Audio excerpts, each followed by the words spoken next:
Hey, so welcome to Healthy by Heath. I had a very interesting idea for Thanksgiving. I know everybody does the turkey, ham, mashed potatoes, stuffing, gravy, all that stuff.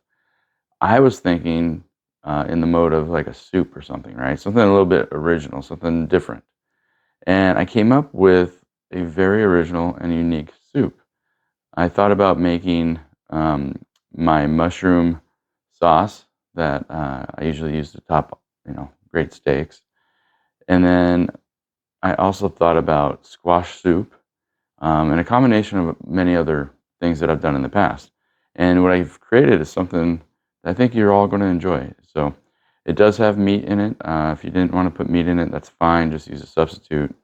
Um, you know what the substitutes are. Anything in the produce aisle will probably work. So, but I'll give you the ingredient list, and I'm also going to show you what sliced is compared to cubed and compared to diced, thin slice, thick slice, that kind of stuff as well. So the very next step right now is will be showing you what in the recipe when I say diced means and what cubed means, sliced, thick slice, that kind of stuff. So stay tuned, and I'll be right back. So in the background there, you can see that I got the soup going, and we are going to be putting some carrots in there.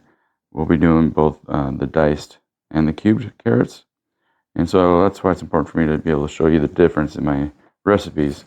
What you're looking at right here, these fine little guys, that is what diced means. Very small little diced pieces of carrots. And then cubed is right here. So cubed can be as thick as you want or as thin as you want, really, but it's definitely a thicker slice. It's meant for what you're going to be eating in the soup. This is more meant to dissolve or just kind of be little bitty fragments in a soup. Usually used for flavor. That's what I usually have things diced for. And then as far as eating or chomping on, you want to go with the cubed. Now you can also do the sliced, which are both columns there.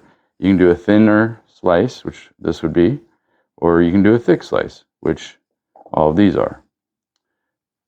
Okay, so it's really up to you what size you want to do, unless I specifically state thin or thick sliced. Just decide how thick you want your own slices to be inside of a soup or anything that I'm making or that I've created a recipe for. But when I'm saying diced, that's that, and cubed is right there.